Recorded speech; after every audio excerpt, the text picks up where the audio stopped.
package. Now,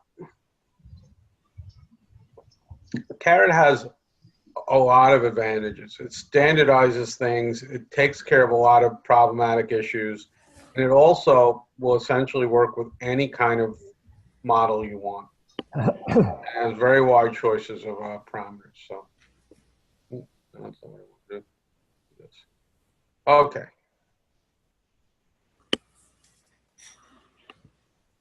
So what is Caret? It provides a framework for doing projects, which means that when you use Caret, it shows you, it sort of guides you through the steps. It guides you through the steps because it has functions for every steps.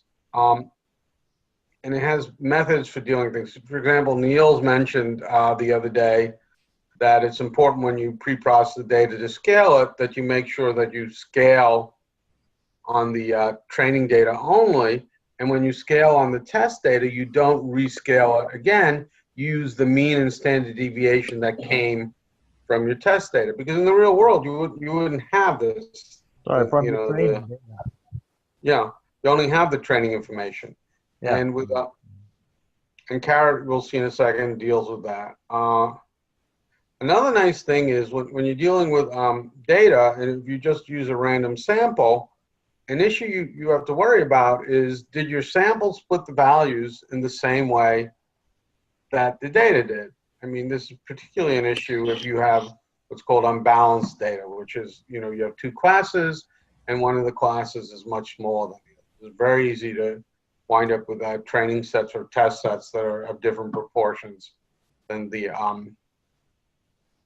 total data set, and that's not going to be good. So one thing Caret does is when it pre-processes the data, it divides the data into pieces and samples independently in each class, and if it's numerical data, I think it uses percentiles, so it divides the data into 100 packets of values, 100 percentiles from 1st to 100, and samples, test, and train, in each packet. Okay, so that's really nice. I mean, it does it, and it's done right, and you don't have to worry about it wrong. And so I'm not going to discuss this today, but it also has a nice feature that allows you to check for highly correlated variables. And it provides a uniform grammar for doing all this across different packages, like we've seen with GlimNet. It likes this model.matrix. The packages want data frames. When you do it in Caret, it gives you a uniform framework for how you put in the data, and it deals internally with how to translate it into the syntax that the specific model wants. So it's very nice. And Python scikit-learn is very similar. And sorry, I saw this, the first comment. It said it will also check for highly correlated variables and low variance variables to remove. So it will remove it will take away the correlated variables? There is a function, I'm not going to demonstrate it tonight, but yes, there is a function where you can say, show me all the variables that have 95% correlation with some other variable and remove them. The duplicates. Okay. Yes. It's very nice. That's very convenient. Yeah. And the pre-processing stuff is very nice too. Anyway, we'll see some of it tonight and more of it later.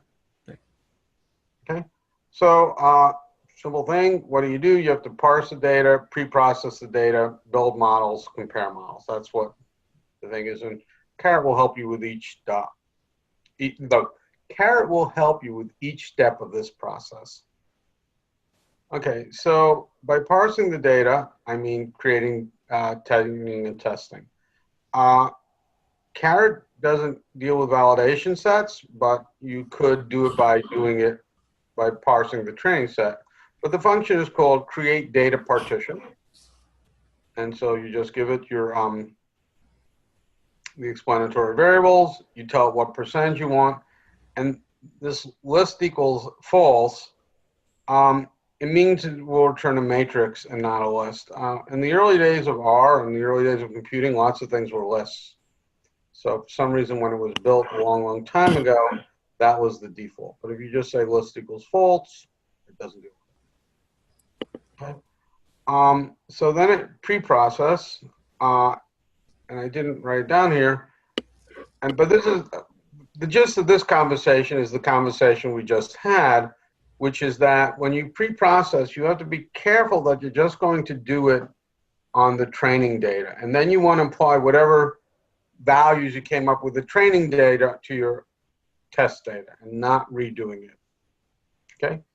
And you can do a number of pre-processing, centering, scaling.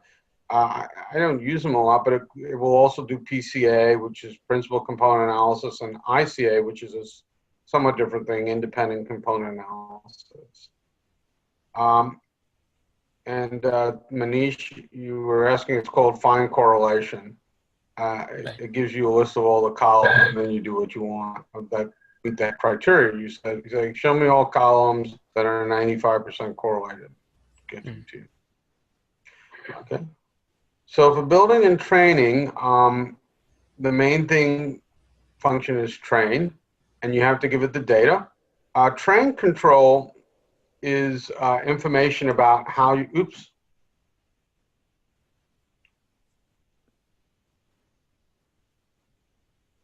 let's see. Train control is information about how you want to train it. Do you want to use bootstrapping? Do you want to use cross-validation? So one of the nice things about this is, let's say you want to use cross-validation. You can tell it, I want to use 8-fold cross-validation 7 times, okay? So we haven't done this before, but the whole idea of cross-validation is to, create robust estimates for error. So how do? You randomly break the data up into a certain number of pieces, and then you do the cross-validation. Well, to get a better estimate, you should do this more than once. So train control will allow you to say how many folds you want and how many often you want to do it. You can also tell it to bootstrap, and you can tell it how many times you want to bootstrap.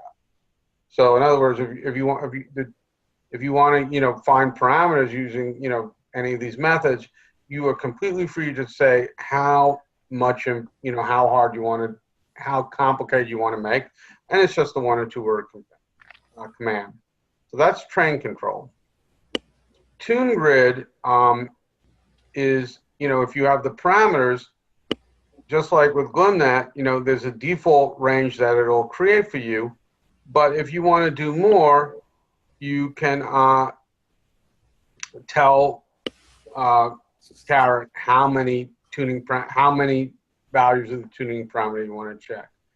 And so expand.grid which is a nice little helper function, will do that. So if you have a bunch of parameters which you want to test with different values, you do expand.grid and it does it all. And method is the type of model that you want to use. There's close to 200 models the last time I checked that are supported by Caret. But just as importantly, if you have a method, a model that you want to try, it's a package. There are ways, it's not too complicated to tell Caret, use this package. That's not part of it. You have to do a little bit more work, but it's not very complicated. And the metric is you tell it how you want to fit what means by best. And its defaults are accuracy for categorical and root mean square, MSE for numerical data, but you can do all sorts of different measures. And finally, it has a function to allow you to compare across different models. We won't talk about that too much today, but it does allow you to create a bunch of different models using Caret, and then in the end compare them and see which one works best. Not just find the best model for support vector machines or ridge or gradient boosting or random forest, but all of them. Okay. And then finally, wait a minute. No, I'm not supposed to see it anymore. I'm having a blood test tomorrow. How do I get this to go away? Maybe I can just do this. I'm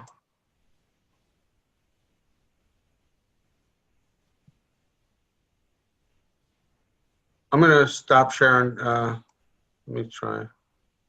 I'm having issues with getting it. Do you want me to stop share? Yeah. I stopped sharing. Now I'm going to do it again. Yeah. Okay. Here we go. Oh.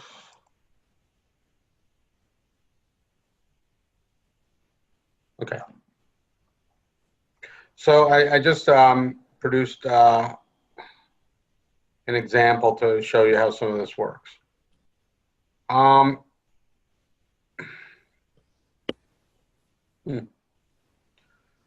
So I'm going to use a data set that, Niels, I forget, have you introduced the German data credit set yet? Or is this one you're going to use next? I think you uploaded it on the site, but we never used it. Yeah, maybe. Yeah. I did. Okay. So you'll see this again with Niels, but I'm just going to, well, this is just telling me I'm loading a bunch of packages, which is true. And I uploaded the credit set, Manish, so you can put it on the website. This is a very well-known public data set.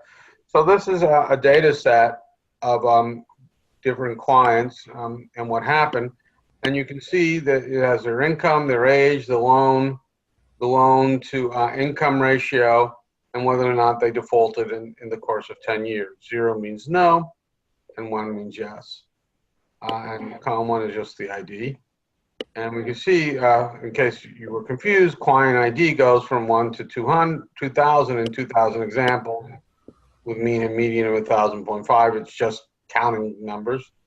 We can see income ranges from 20,000 to 70,000. It's good that nobody was under, the youngest people were just over 18, and 64 was the largest. The loans weren't too big. I assume these must be in thousands of dollars. And the loan to income, that's kind of a complicated one to sort of understand per se. I don't know what typical numbers are. And then finally, we have the default over 10 year. And so remember last time I actually made a quiz, we see the mean is 0.1415. So what does that mean? It means about, well, 14.15% of the loans defaulted, right? So there's roughly a 15% default rate. Now, if we were doing this on ourselves, that's a reasonable amount of, 85-15. You could run into problems if you randomly sampled where, maybe your test set, instead of being about 15%, was about 20 or 25, and that could really influence, how it works. So just some minor cleaning up. I get rid of the first column because it's just the index, we don't care. And then I changed the name of the fifth column to default because I got tired of writing default 10 year. I just changed it to default. We can see that I just now named income, age, loan, LTI, and default. Okay, so I'm just going to go through this example using Kuhn. Max Kuhn is the guy who wrote this package. He used to be head of, statistical research at Pfizer, I think. He now works for our studio. He's doing some nice things. Okay. So what does it do? It's going to create my training and test set. It's going to separate out predictors. I write for reproducibility, don't forget to create a seed. And I think we've already discussed the fact that it'll take care of classes. And in this case, I'm just training with 75% of the data, and that'll give us plenty. Okay, so the first function is create data partition. And so I just create data partition default. That's, I've told it the name of the dependent variable. I told it I want 75% of it, and I don't want it as a list, I want it as data. And I just renamed it credit set descriptors is all the variables except the fifth, and credit set class is the fifth one. This is what we use to classify. And then remember, I just called my index in train. And so I just have the training descriptors, the test descriptors, the training class, and the test class. Sorry, can you go back to one slide before? And I think I went back to, yeah. not this one, the next one. Yes. What is this column? What was fifth column, which we are using as descriptor? It's the default. Okay. Fifth column is default. Okay. Okay. So, I mean, you know, that's the class we want to do, is a Right. default class. All right, so you may recall last time I introduced this proportion table, and you know, we see that default is 14%, and we see in the training class it's almost 14%. So you can just see that it worked pretty well. It didn't change any of the numbers significantly. Net income, you might know, is about the same, age is about the same. Mm-hmm. Okay, so is the training sample okay? What do we think? We saw that the it has about the same percentage of default, and as I pointed out, like the LTIs are very similar. Certainly, the income and the ages for the descriptors are about the same. So I say that's pretty simple. Yes, we're good to go. Now, I did this because I just think it's worth doing. I wanted to know if any of the variables were correlated with each other. I mean, it's a small data set. I didn't use their in-house thing, but I just was curious. So, well, the only thing that seems to be highly correlated is whether the loan defaulted or not to loan to income, which makes sense. But nothing is preposterous, and there are no two variables that are highly correlated. Which is kind of strange because loan to income is a direct function of the loan size and the income, right? Yeah, but it's multiplicative as opposed to additive. Yes. Yeah, so if you use the linear correlation, it's not a...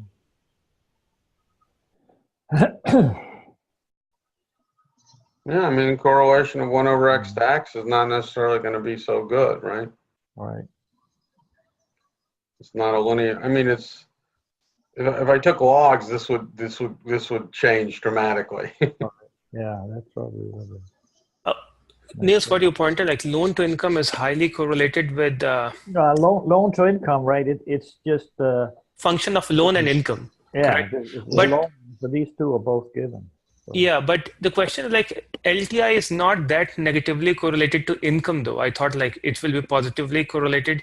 LTI will be positively correlated to loan, which is the case 85%, but it's not negatively correlated with income that much. It's only minus 2% correlated with income. It's essentially it's saying it's uncorrelated with income. Correct, but though it's a function of those two. But it's a nonlinear function. Yeah, it's a nonlinear function. That's true. I mean, here's my favorite one. If you take a symmetric interval, the correlation of x and absolute x is 0. Right. On the nose. And of course, you know, x to sine x. You know, and this is, I think, something that comes up, you know, a lot, which is that people confuse correlation with, you know, or they take correlation as sort of being the only standard measure of whether variables are related. And the answer is, you know, that's not true. I mean, it just, you know, correlation can be absolutely lousy with picking up obvious nonlinear connections to where x and absolute value x.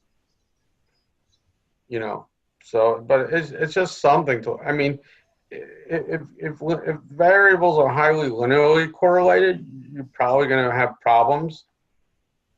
But, you know, you can have other problems because it could be something else working behind that's just nonlinear. But, you know, it's certainly true. We can take polynomial regression, right? Then they're also, I mean, they're also just powers of or multiples of right. Of one variable. So, yeah, okay. Yep. Okay, so we're going to normalize the data. And my view is it never hurts to do that. I'm sure there's some situation out there where it hurts, but I don't need it. And, certain methods, absolutely it's going to be essential. And I didn't write it down, but obviously regularized regressions require normalized data too.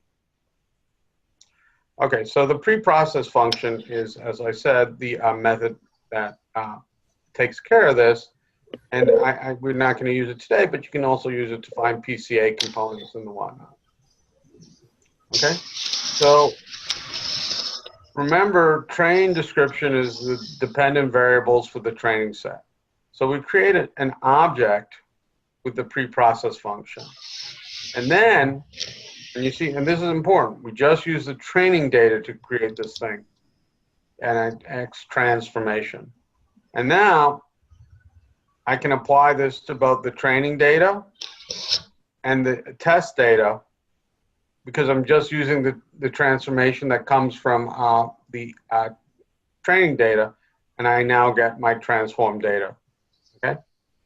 But the way this works is, unless you do something stupid and you don't use your training data to start off the pre-process, you're guaranteed not to run into problems with using the wrong thing. And let's just build a support vector machine model. Why not? It's something we're a little familiar with. Remember, there's there's polynomial, there's Gaussian, and there's linear. And so we're just going to use the train function. And we're going to set boot control 25. And what does that mean? That means that we're going to use bootstrapping, and we're going to bootstrap the data 25 times to find the optimal values of the hyperparameters. Now, I chose a small value, much more than I would in practice. Why? Mini quiz, why? Why would I do that? Just illustration. I didn't want it to take a long time. Yes. Just example. All right. So for support vector machines, we have cost, which is the parameter that we allow it to, how much we're allowing data to be on the wrong side. And if you do RBF, there's this other thing, sigma, that Niels will talk about more. And the tune length tells you how many possible costs. So let me just do it. So I say train control. I'm just going to, when I put it this way, it knows I mean bootstrapping, and it just says 25 bootstrapping. And then I fit it. I train. My X data is my training data. My Y data, and this is just a little thing. When it's doing models like this, categorical, it wants the Y value to be a factor. Method is, I just chose randomly SVM radial. Niels will talk more about that. And tune length 5, which means I choose 5 values of parameter. And then I train control, I just said I do it as just boot control, and scaled equals false, which is just useful for SVM. And then I ran it, and it didn't take too long, and this is what came out. And 1,500 samples, that's 3/4 of the data, 4 predicted. So just giving the information. And so it wound up using only 3 values of cost, and they all work really, really well. So accuracy is what percentage of the time it did. Kappa is a measure of how much better your model is than random prediction. So we know the model is 85% didn't default. So if I just said nothing ever defaults, I'll be right 85% of the time. So CAP is a measure of how much you improve by that. So the most you can improve at is you were 100% right.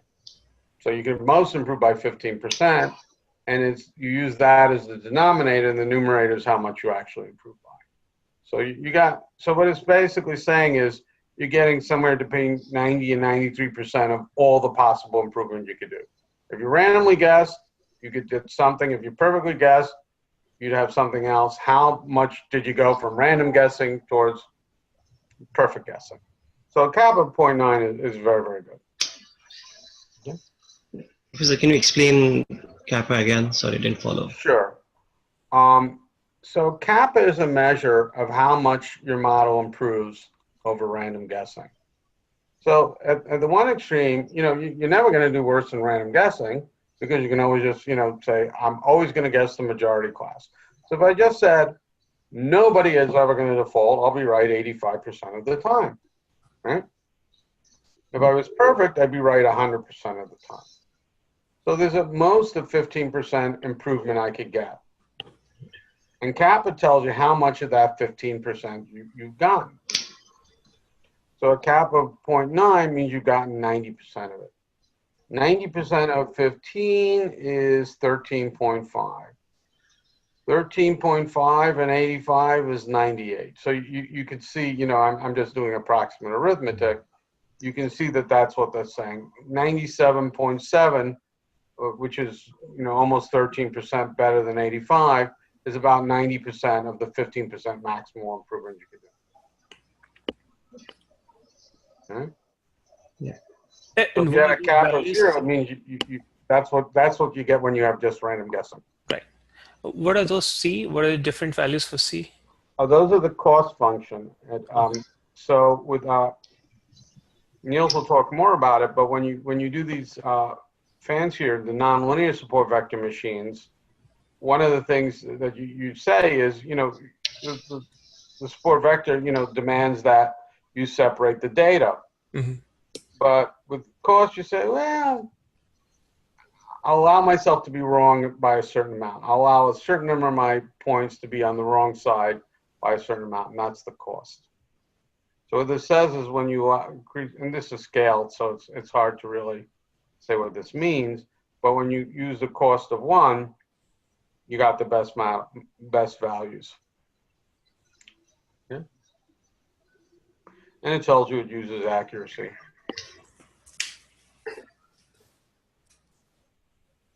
Okay, and one of the things you have is a final model, which is the best model. So the Svm Fit, and that's why I just called it Svm Fit, or the fit model from the support vector machine. And it just produces information, and here it's just giving you all the information about the information when you use the best model. Okay. And you can see to see how well it's going to do, you just use a predict function. So it's very similar.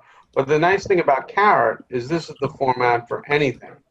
You have support vector machine, WASU, PCA regression, neural nets, anything. It would always be, you take whatever you called your model, you take the final model, and your new data was going to be your the new data, the test data, and it'll give you the predictions.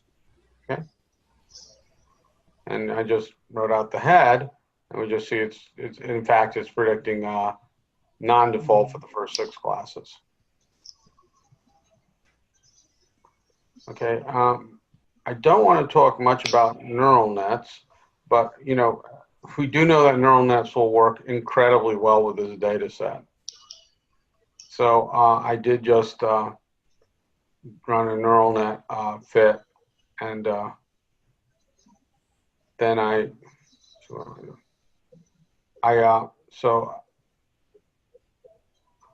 so all I'm doing is I'm giving it a list of models. I had this support vector machine that we discussed, this neural net, which I'm not going to discuss. I just created it. Mm-hmm.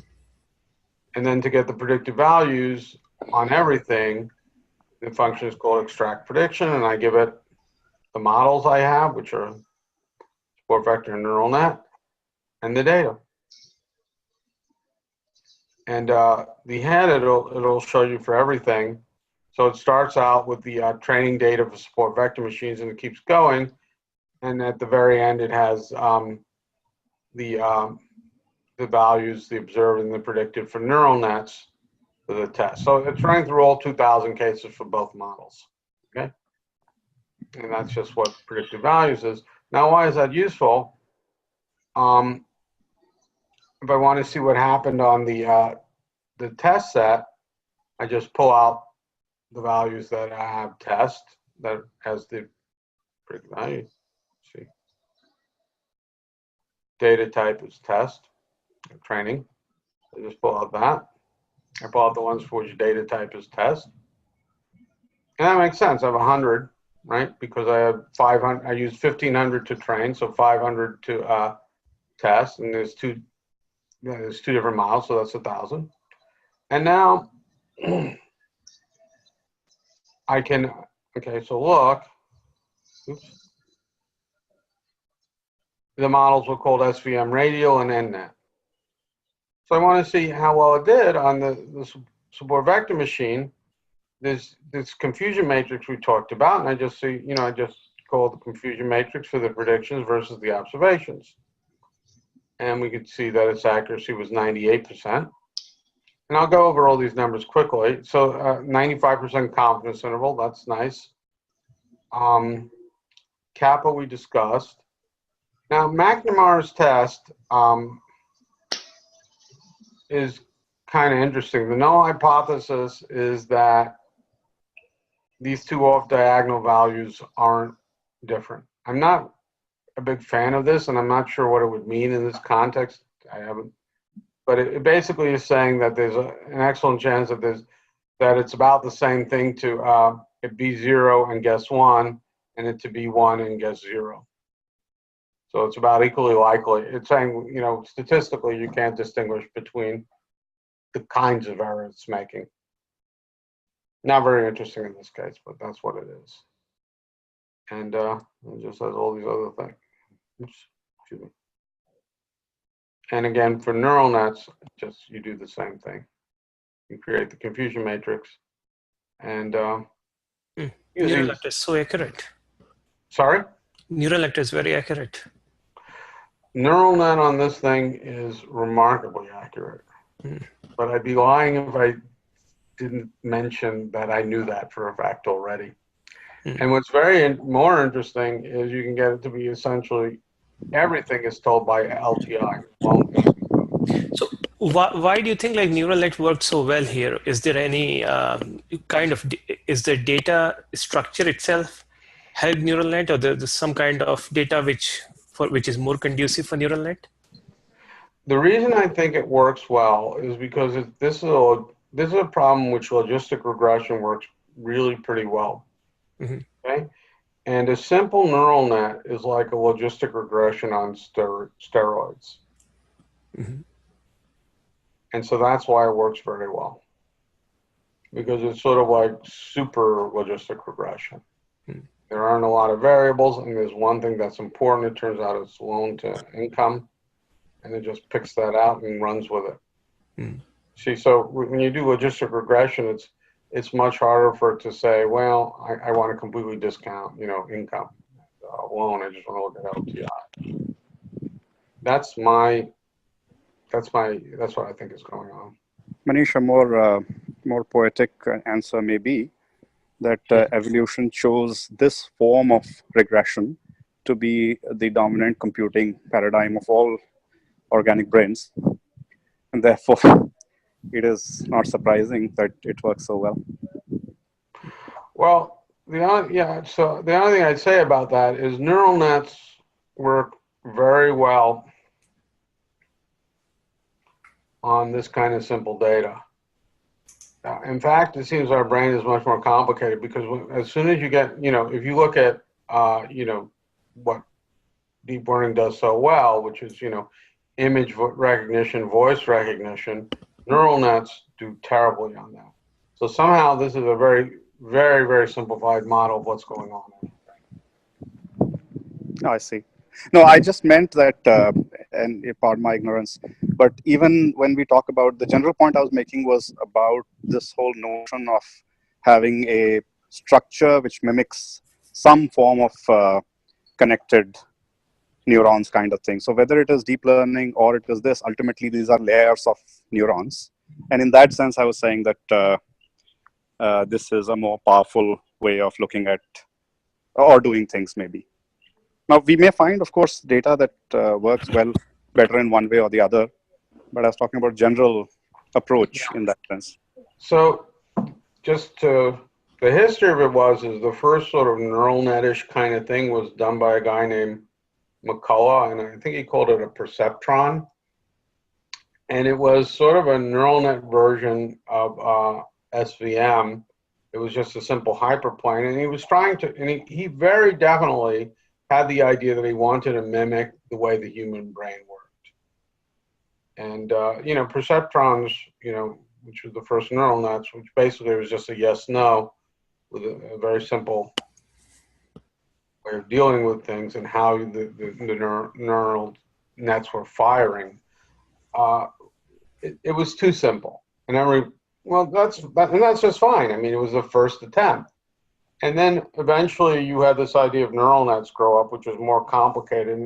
The neuron analogy becomes better.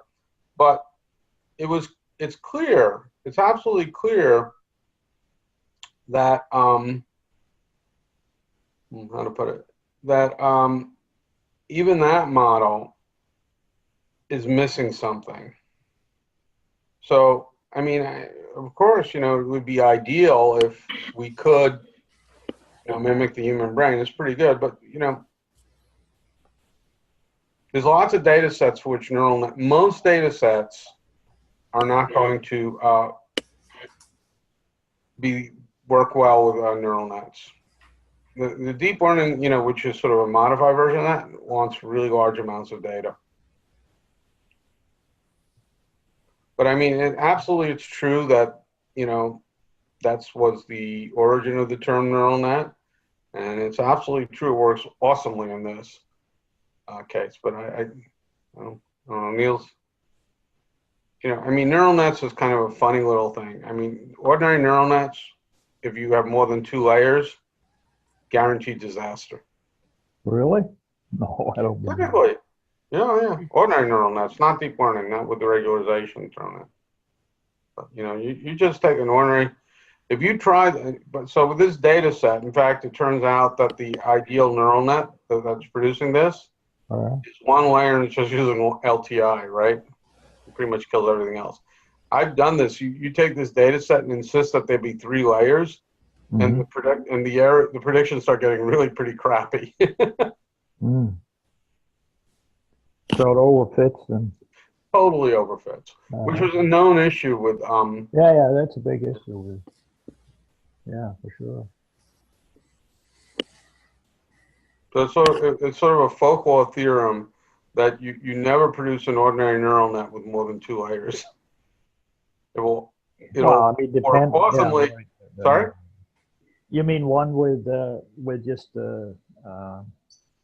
dense layers? Correct. An ordinary neural net. Yeah. Okay. Just one question here. By 1 layer, do we mean like it will try to fit on 1 variable in the first layer and the second variable on the second layer, or it will have multiple variables in each layer? So there are 2 things. There's layers and then there's variables. Yeah. So you can create as many variables as you want per layer. You just say, I'm going to make it a different, you know, arbitrary linear combination of my input variables.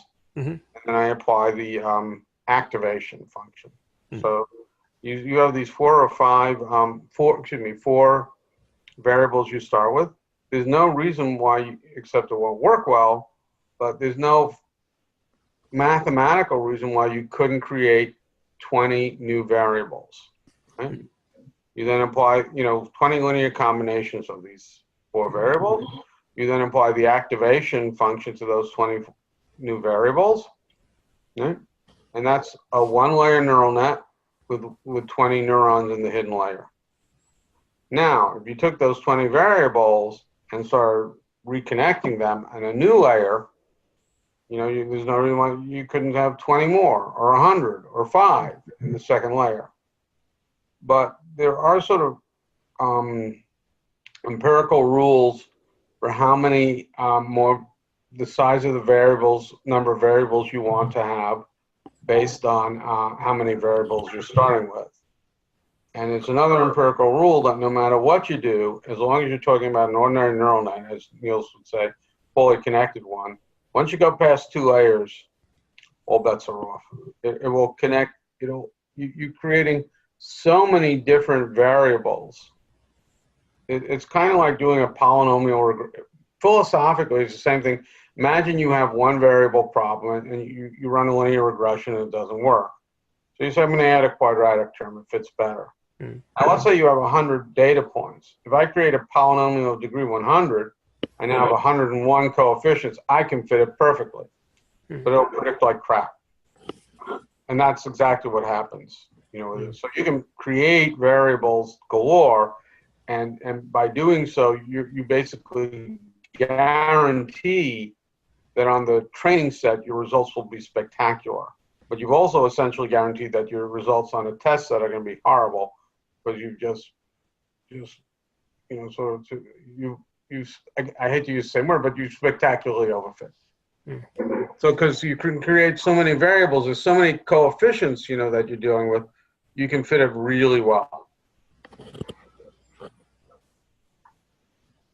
And even if you had different layers, I mean, just to extend that further, I once saw a video which showed people actually shooting down within the layer, shooting down and creating holes in the network topology to get better results. So even if you know the layered structure, that this is a 1 layer or 2 layer or 3 layer, even then you have to sort of chaotically annihilate in some sense to get better results.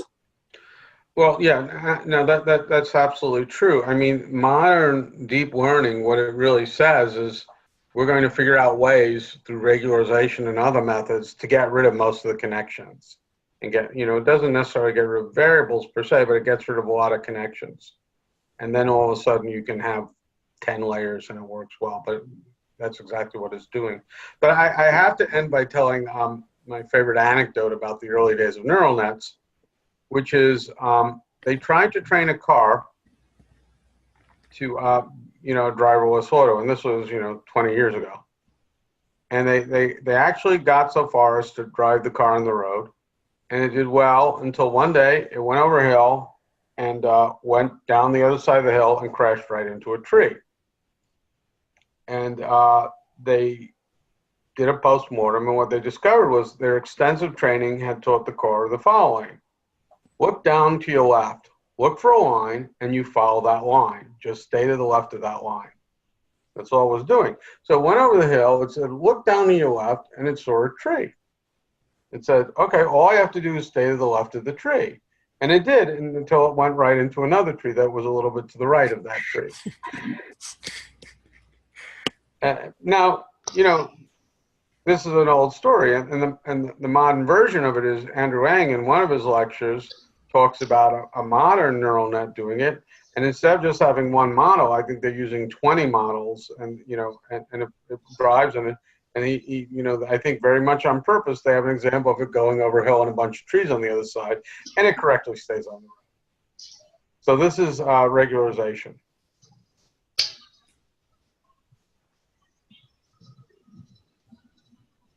So somehow when we're figuring out data, we're figuring out how to ignore good pieces of it. We're not making a lot of connections, and that's the key to our success.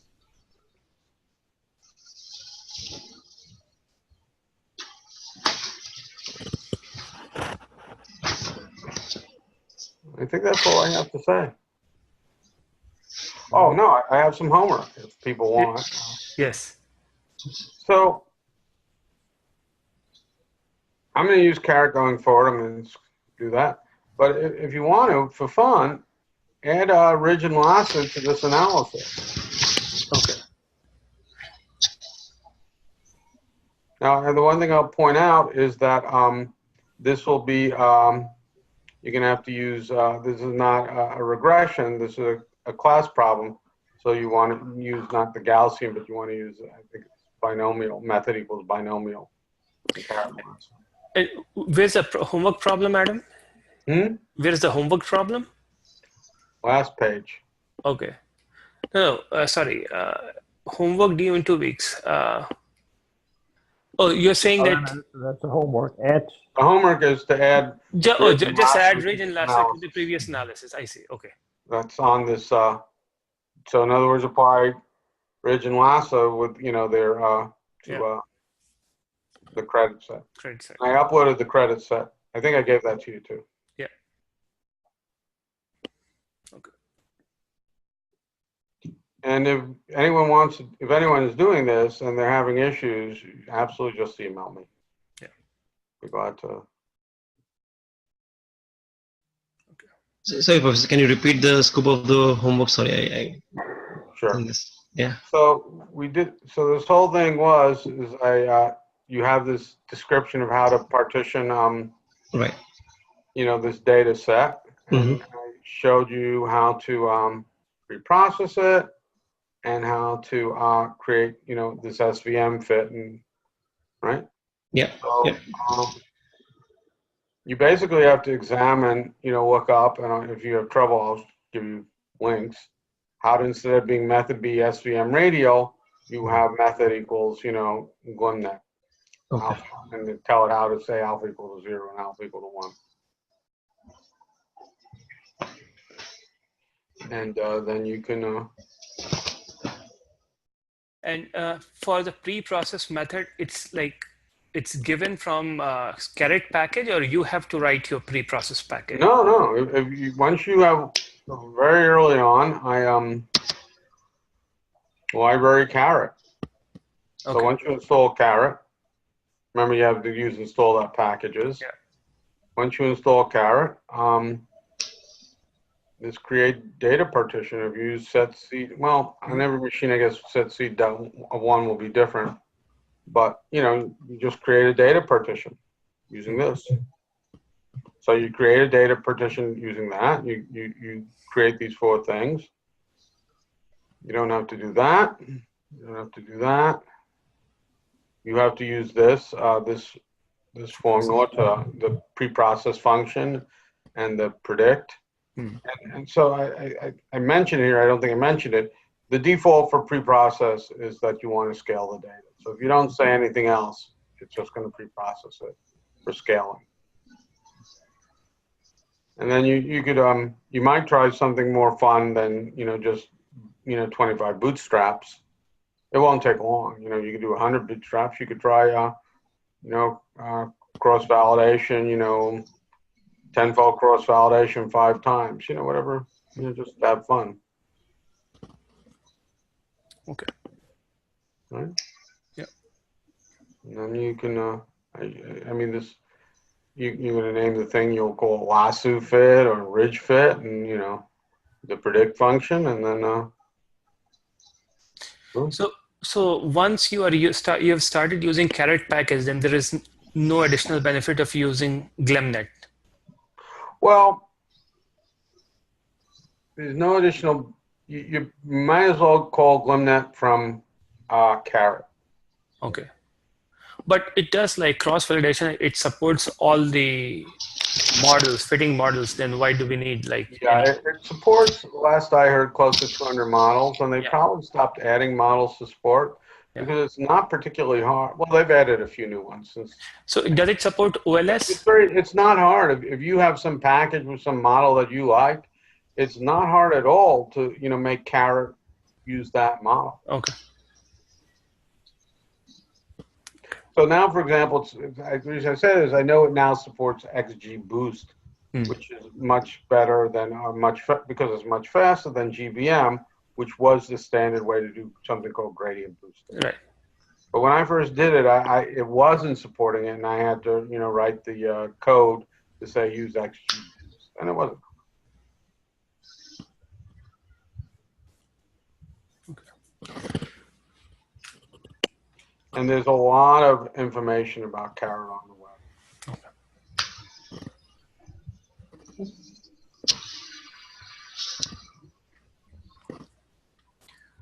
All right. Okay. I think it's already 10:40, so probably we'll stop it here. Yeah, okay.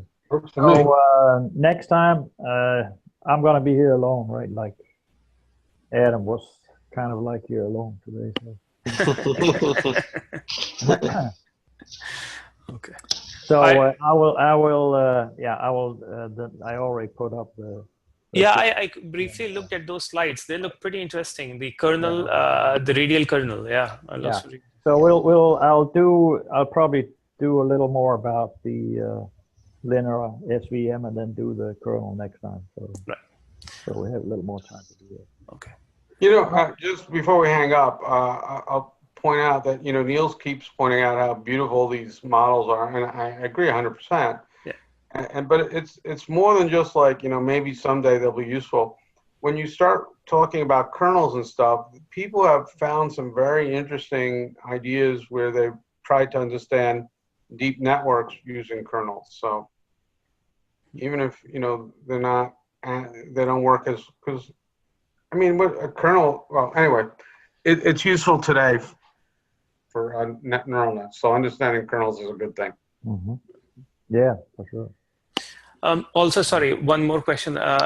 In addition to this Challenger dataset, are there some other datasets where logistic regression can be applied? Probably it will be better to try running logistic regression on a couple of more examples, because most of the time people end up using OLS, so not much familiar with logistic regression. So that you can run it on the dataset, the Caret.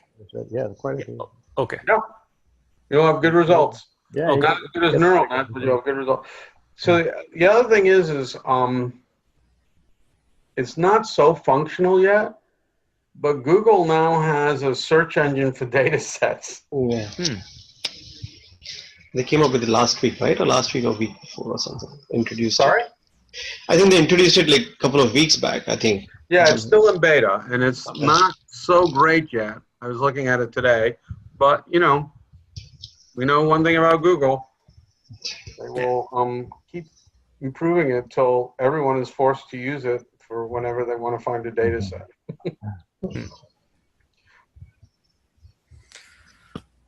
All right. Good night, everyone. All right. Okay. Good night. Good night. Thank you, professors. Thank you. Thanks, everyone. Bye. Okay. Bye-bye. See everyone in 2 weeks. Yep.